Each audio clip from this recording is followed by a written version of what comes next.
Chapter 4 of Twilight. Invitations. In my dream, it was very dark, and what dim light there was seemed to be radiating from Edward's skin. I couldn't see his face, just his back as he walked away from me, leaving me in the blackness. No matter how fast I ran, I couldn't catch up to him. No matter how loud I called, he never turned. Troubled, I woke in the middle of the night and couldn't sleep again for what seemed like a very long time.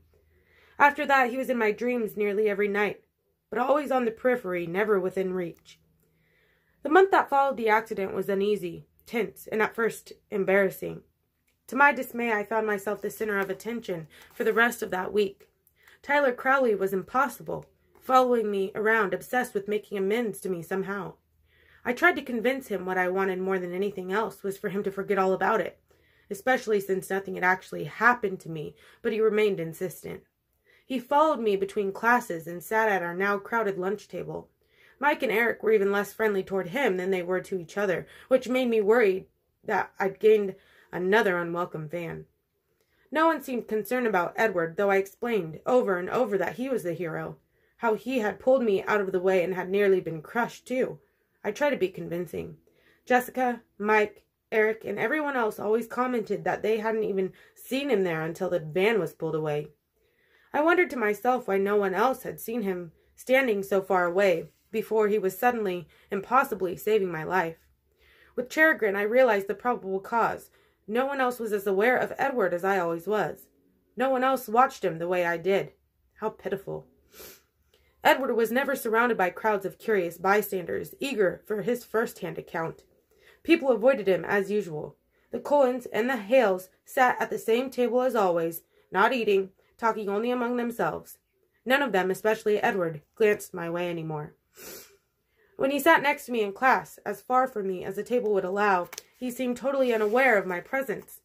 Only now and then, when his fists would suddenly ball up, skin stretched even wider over the bones, did I wonder if he wasn't quite as oblivious as he appeared. He wished he hadn't pulled me from the path of Tyler's van. There was no other conclusion I could come to. I wanted very much to talk to him, and the day after the accident, I tried. The last time I'd seen him, outside the ER, we'd both been so furious. I still was angry that he wouldn't trust me with the truth, even though I was keeping my part of the bargain flawlessly. But he had, in fact, saved my life, no matter how he'd done it. And overnight, the heat of my anger faded into odd gratitude.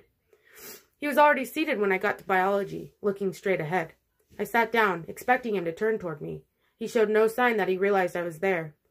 "Hello, Edward," I said pleasantly, to show him I was going to behave myself. He turned his head a fraction toward me without meeting my gaze, nodded once, and then looked the other way. And that was the last contact I'd had with him, though he was there, a foot away from me every day. I watched him sometimes, unable to stop myself. From a distance, though, in the cafeteria or parking lot. I watched as his golden eyes grew perceptibly darker day by day. But in class I gave no more notice that he existed than he showed toward me. I was miserable, and the dreams continued. Despite my outright lies, the tenor of my emails alerted Renee to my depression, and she called a few times, worried. I tried to convince her it was just the weather that had me down. Mike, at least, was pleased by the obvious coolness between me and my lab partner. I could see he'd been worried that Edward's daring rescue might have impressed me, and he was relieved that it seemed to have the opposite effect. He grew more confident, sitting on the edge of my table to talk before biology class started, ignoring Edward as completely as he ignored us. The snow washed away for good after that one dangerously icy day. Mike was disappointed he'd never gotten to stage his snowball fight, but pleased that the beach trip would soon be possible. The rain continued heavily, though, and the weeks passed. Jessica made me aware of another event looming on the horizon. She called the first Tuesday of March to ask my permission to invite Mike to the Girls' Choice Spring Dance in 2 weeks. "Are you sure you don't mind? You weren't planning to ask him?" She persisted when I told her I didn't mind in the least. "No, Jess, I'm not going," I assured her. Dancing was glaringly outside my range of abilities. "It will be really fun." Her attempt to convince me was half-hearted. I suspected that Jessica enjoyed my inexplicable popularity more than my actual company. "You have fun with Mike," I encouraged. The next day I was surprised that Jessica wasn't her usual gushing self in trig and Spanish. She was silent as she walked by my side between classes, and I was afraid to ask her why. If Mike had turned her down, I was the last person she would want to tell. My fears were strengthened during lunch when Jessica sat as far from Mike as possible, chatting animatedly with Eric. Mike was unusually quiet. Mike was still quiet as he walked me to class, the uncomfortable look on his face a bad sign. But he didn't broach the subject until I was in my seat and he was perched on my desk. As always, I was electrically aware of Edward sitting close enough to touch, as distant as if he were merely an invention of my imagination. "So," Mike said, looking at the floor, "Jessica asked me to this spring dance." "That's great." I made my voice bright and enthusiastic. "You'll have a lot of fun with Jessica." "Well," he floundered as he examined my smile, clearly not happy with my response. "I told her I had to think about it." "Why would you do that?" I let disapproval color my tone, though I was relieved he hadn't given her an absolute no. His face was bright red as he looked down again. Pity shook my resolve. "I was wondering if you might be planning to ask me."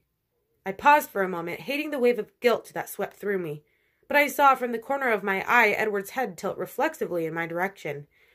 "Mike, I think you should tell her yes," I said.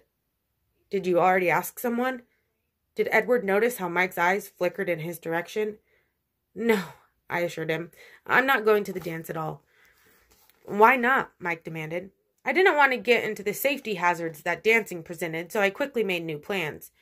"I'm going to Seattle that Saturday," I explained. I needed to get out of town anyway. It was suddenly the perfect time to go. "Can't you go some other weekend?" "Sorry, no," I said.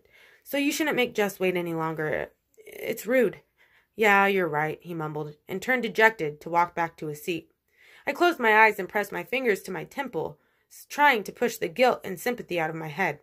Mr. Banner began talking. I sighed and opened my eyes. And Edward was staring at me curiously, that same familiar edge of frustration even more distinct now in his black eyes. I stared back, surprised, expecting him to look quickly away. But instead he continued to gaze with probing intensity into my eyes. There was no question of me looking away. My hand started to shake.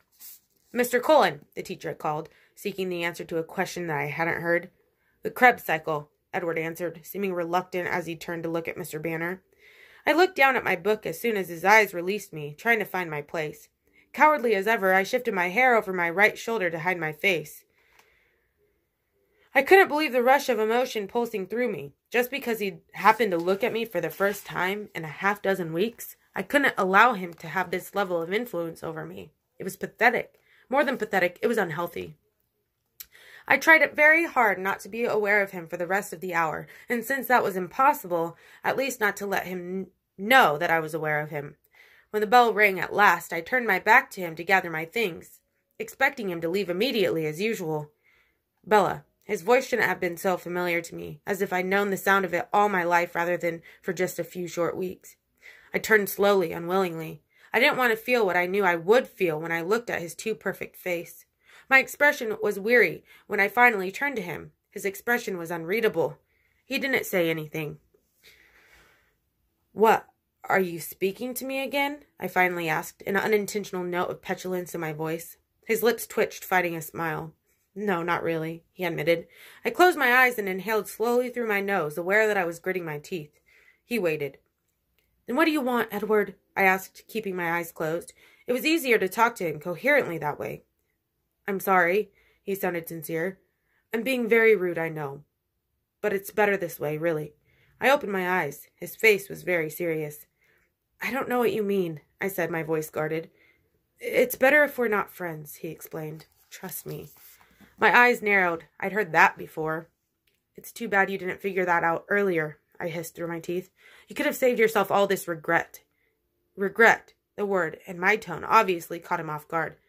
"Regret for what?" "For not just letting that stupid van squish me." He was astonished. He stared at me in disbelief. When he finally spoke, he almost sounded mad. "You think I regret saving your life?" "I know you do," I snapped. "You don't know anything." He was definitely mad. I turned my head sharply away from him, clenching my jaw against all the wild accusations I wanted to hurl at him. I gathered my books together, then stood and walked to the door. I meant to sweep dramatically out of the room, but of course I caught the toe of my boot on the door jamb and dropped my books. I stood there for a moment, thinking about leaving them. Then I sighed and bent to pick them up. He was there. He'd already stacked them into a pile. He handed them to me, his face hard. Thank you, I said icily. His eyes narrowed. You're welcome, he retorted. I strained up swiftly, turned away from him again, and stalked off to gym without looking back. Gym was brutal. We'd moved on to basketball. My team never passed me the ball, so that was good, but I fell down a lot. Sometimes I took people with me. Today I was worse than usual because my head was so filled with Edward. I tried to concentrate on my feet, but he kept creeping back into my thoughts just when I really needed my balance. It was a relief, as always, to leave. I almost ran to the truck. There were just so many people I wanted to avoid. The truck had suffered only minimal damage in the accident. I'd had to replace the taillights, and if I'd had a real paint job, I would have touched that up. Tyler's parents had to sell their van for parts. I almost had a stroke when I rounded the corner and saw a tall, dark figure leaning against the side of my truck. Then I realized it was just Eric. I started walking again. Hey, Eric, I called. Hi, Bella. What's up? I said as I was unlocking the door. I wasn't paying attention to the uncomfortable edge in his voice, so his next words took me by surprise. I was just wondering if you would go to the spring dance with me? His voice broke on the last word. I thought it was girls' choice, I said, too startled to be diplomatic. Well, yeah, he admitted, shamefaced. I recovered my composure and tried to make my smile warm. Thank you for asking me, but I'm going to be in Seattle that day. Oh, he said. Well, maybe next time. Sure, I agreed, and then bit my lip. I wouldn't want him to take that too literally. He slouched off back toward the school. I heard a low chuckle.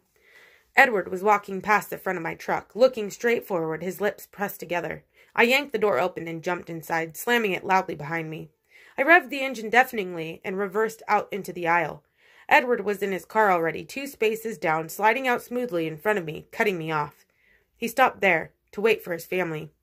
I could see the 4 of them walking this way, but still by the cafeteria. I considered taking out the rear of his shiny Volvo, but there were too many witnesses. I looked in my rearview mirror. A line was beginning to form. Directly behind me, Tyler Crowley was in his recently acquired used Sentra, waving. I was too aggravated to acknowledge him.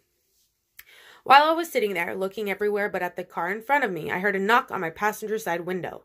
I looked over. It was Tyler. I glanced back in my rearview mirror, confused. His car was still running, the door left open. I leaned across the cab to crank the window down. It was stiff. I got it halfway down, then gave up. I'm sorry, Tyler. I'm stuck behind Colin. I was annoyed. Obviously, the holdup wasn't my fault. Oh, I know. I just wanted to ask you something while we're trapped here, he grinned. This could not be happening. Will you ask me to the spring dance? He continued. I'm not going to be in town, Tyler. My voice sounded a little sharp. I had to remember it wasn't his fault that Mike and Eric had already used up my quota of patience for the day. Yeah, Mike said that, he admitted. Then why? He shrugged. I was hoping you were just letting him down easy. Okay, it was completely his fault. Sorry, Tyler, I said, working to hide my irritation. I really am going out of town. That's cool. We still have prom. And before I could respond, he was walking back to his car. I could feel the shock on my face. I looked forward to see Alice, Rosalie, Emmett, and Jasper all sliding into the Volvo.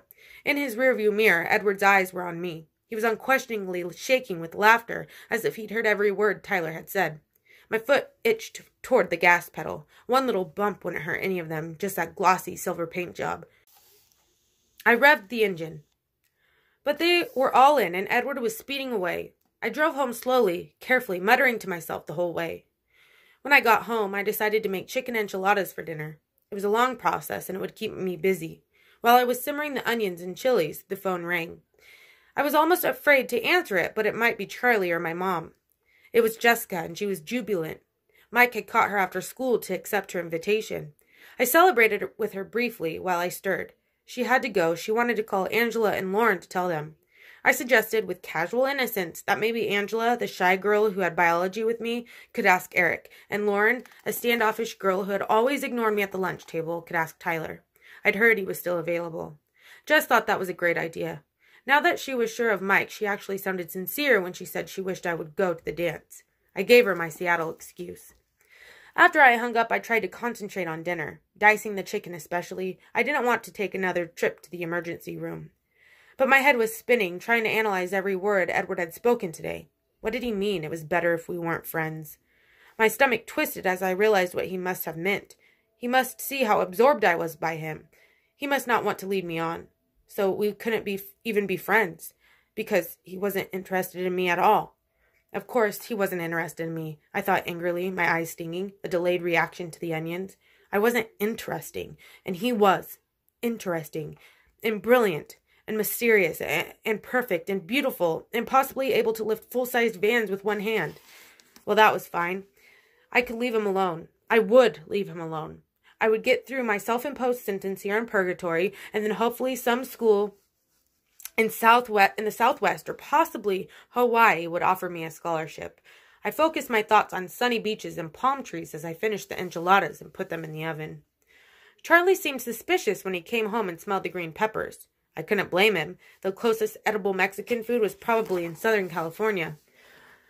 But he was a cop, even if just a small-town cop, so he was brave enough to take the first bite. He seemed to like it. It was fun to watch as he slowly began trusting me in the kitchen. "Dad?" I asked when he was almost done. "Yeah, Bella?" I just wanted to let you know that I'm going to Seattle for the day a week from Saturday, if that's okay. I didn't want to ask permission. It set a bad precedent, but I felt rude, so I tacked it on at the end. "Why?" He sounded surprised, as if he were unable to imagine something that Forks couldn't offer. "Well, I wanted to get a few books. The library here is pretty limited, and maybe look at some clothes." I had more money than I was used to having since, thanks to Charlie, I hadn't had to pay for a car. Not that the truck didn't cost me quite a bit in the gas department. "That truck probably doesn't get very good gas mileage," he said, echoing my thoughts. "I know. I'll stop in Montesino and Olympia and Tacoma if I have to." "Are you going all by yourself?" he asked, and I couldn't tell if he was suspicious I had a secret boyfriend or just worried about car trouble. "Yes. Seattle's a big city. You could get lost," he fretted. "Dad, Phoenix is 5 times the size of Seattle, and I can read a map. Don't worry about it." "Do you want me to come with you?" I tried to be crafty as I hid my horror. "That's all right, Dad. I'll probably just be in dressing rooms all day. Very boring." "Oh, okay." The thought of sitting in women's clothing stores for any period of time immediately put him off. "Thanks," I smiled at him. "Will you be back in time for the dance?" "No, I don't dance, Dad." He, of all people, should understand that. I didn't get my balance problems from my mother. He did understand. Oh, that's right, he realized. The next morning, when I pulled into the parking lot, I deliberately parked as far as possible from the silver Volvo. I didn't want to put myself in the path of too much temptation and end up owing him a new car. Getting out of the cab, I fumbled with my keys, and it fell into a puddle at my feet. As I bent to get it, a white hand flashed out and grabbed it before I could. I jerked upright. Edward Cullen was right next to me, leaning casually against my truck. "How do you do that?" I asked in amazed irritation. "Do what?" He held my key out as he spoke. As I reached for it, he dropped it into my palm. "Appear out of thin air." "Bella, it's not my fault if you are exceptionally unobservant." His voice was quiet as usual, velvet, muted. I scowled at his perfect face. His eyes were light again today, a deep golden honey color. Then I had to look down to reassemble my now tangled thoughts. "Why the traffic jam last night?" I demanded, still looking away. "I thought you were supposed to be pretending I don't exist, not irritating me to death." "That was for Tyler's sake, not mine." "I had to give him his chance," he snickered. "You," I gasped. I couldn't think of a bad enough word. It felt like the heat of my anger should physically burn him, but he only seemed more amused. "And I'm not pretending you don't exist," he continued. "So you are trying to irritate me to death, since Tyler's van didn't do the job." Anger flashed in his tawny eyes. His lips pressed into a hard line, all signs of humor gone. "Bella, you are utterly absurd," he said, his low voice, cold. My palms tingled. I wanted so badly to hit something. I was surprised at myself. I was usually a nonviolent person. I turned my back and started to walk away. "Wait," he called. I kept walking, sloshing angrily through the rain, but he was next to me, easily keeping pace. "I'm sorry, that was rude," he said as we walked. I ignored him. "I'm not saying it isn't true," he continued, "but it was rude to say it anyway." "Why won't you leave me alone?" I grumbled. "I wanted to ask you something, but you sidetracked me," he chuckled. He seemed to have recovered his good humor. "Do you have a multiple personality disorder?" I asked severely. "You're doing it again," I sighed. "Fine then. What do you want to ask?" "I was wondering if a week from Saturday, the day of the spring dance." "Are you trying to be funny?" I interrupted him, wheeling toward him. My face got drenched as I looked up at his expression. His eyes were wickedly amused. Will you please allow me to finish? I bit my lip and clasped my hands together, interlocking my fingers so I couldn't do anything rash. I heard you say you were going to Seattle that day, and I was wondering if you wanted a ride. That was unexpected. What? I wasn't sure what he was getting at. Do you want to ride to Seattle? With who? I asked, mystified. Myself, obviously. He enunciated every syllable as if he were talking to someone mentally handicapped. I was still stunned. Why? Well, I was planning to go to Seattle in the next few weeks, and to be honest, I'm not sure if your truck can make it. My truck works just fine, thank you very much for your concern. I started to walk again, but I was too surprised to maintain the same level of anger. But can your truck make it there on 1 tank of gas? He matched my pace again. I don't see how that is any of your business, stupid shiny Volvo owner. The wasting of finite resources is everyone's business. Honestly, Edward, I felt a thrill go through me as I said his name, and I hated it. I can't keep up with you. I thought you didn't want to be my friend. I said it would be better if we weren't friends, not that I didn't want to be. Oh, thanks, now that's all cleared up. Heavy sarcasm. I realized I had stopped walking again. We were under the shelter of the cafeteria roof now, so I could more easily look at his face, which certainly didn't help my clarity of thought.